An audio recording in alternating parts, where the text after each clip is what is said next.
Let us now sing the praises of famous men, our ancestors in their generations. The Lord appointed to them great glory, the majesty, or His majesty from the beginning. There were those who ruled in their kingdoms and made a name for themselves by their valor. Those who gave counsel because they were intelligent. Those who spoke in prophetic oracles.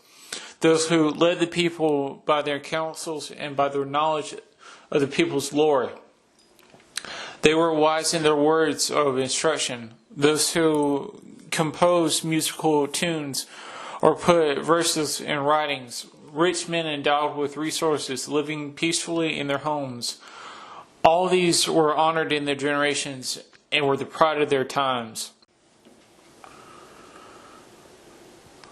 Some of them have left behind a name, so that others declare their praise. But of others there is no memory. They have perished as though they had never existed.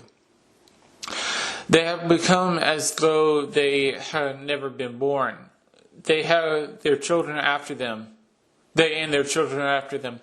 But these also were godly men whose righteous deeds have not been forgotten. Their wealth will remain with their descendants, and their inheritance with their children's children. Their descendants stand by the covenants, and their children also for their sake. Their offspring will continue forever, and their glory will never be blotted out. Their bodies are buried in peace, but their names live on generation after generation. The assembly declares their wisdom, and the congregation proclaims their praise. Phinehas, son of Eleazar, ranks third in glory for being zealous in the fear of the Lord, and standing firm when the people turned away in the noble courage of his soul, and he made atonement for Israel. Therefore a covenant of friendship was established with him, that he should be the leader of the sanctuary and of his people, that he and his descendants should have the dignity of the priesthood forever. Just as the covenant was established with David, son of Jesse of the tribe of Judah, and the king's inheritance or heritage passes only from son to son, so the heritage of Aaron is for his descendants alone. And now bless the Lord who has crowned you with glory. May the Lord grant you wisdom of mind to judge his people with justice, so that their propensity or their prosperity may not vanish, and that their glory may endure through all generations.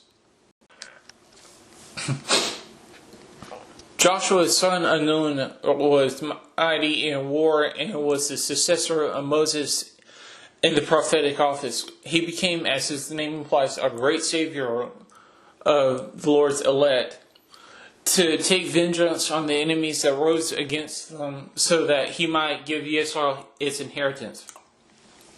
How glorious he was when he lifted his hands and brandished his sword against the cities. Who before him ever stood so firm? For he waged the wars of the Lord. Was it not through him that the sun stood still and one day became as long as two? He called upon the Most High, the Mighty One, when enemies pressed him on every side, and the great Lord answered him with hailstones of mighty power. He overwhelmed that nation in battle, and on the slope he destroyed his opponents, so that the nations might know his armament, and he was fighting in the sight of the Lord, for he was a devoted follower of the Mighty One. And in the days of Moses he proved his loyalty. He and Caleb, son of Jephunneh, they opposed the congregation, restrained the people from sin, and stilled their wicked grumbling. And these two alone were spared out of 600,000 infantry to lead the people into their inheritance. the land flowing with milk and honey. The Lord gave Caleb strength, which remained with him in his old age, so that he went up to the hill country, and his children attained it for an inheritance, so that all the Israelites might see how good it is to follow the Lord. The judges also, with their respective names, whose hearts did not fall into idolatry and who did not turn away from the Lord, may their memory be blessed.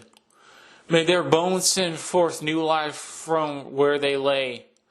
And may the names of those who have been honored live again in their children.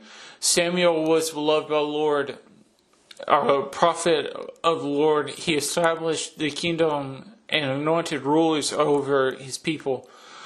By the law of the Lord he judged the congregation, and the Lord watched over Jacob. By his faithfulness he was proved to be a prophet, and by his words he became known as a trustworthy seer. He called upon the Lord, the mighty one, when the enemies pressed him on every side, and he offered in sacrifice a sucking lamb. Then the Lord thundered from heaven and made his voice heard with a mighty sound. He subdued the leaders of the enemy and all the rulers of the Philistines. Before the time of his eternal sleep, Samuel bore witness before the Lord and his anointed. No property, not so much as a pair of shoes, have I taken from anyone.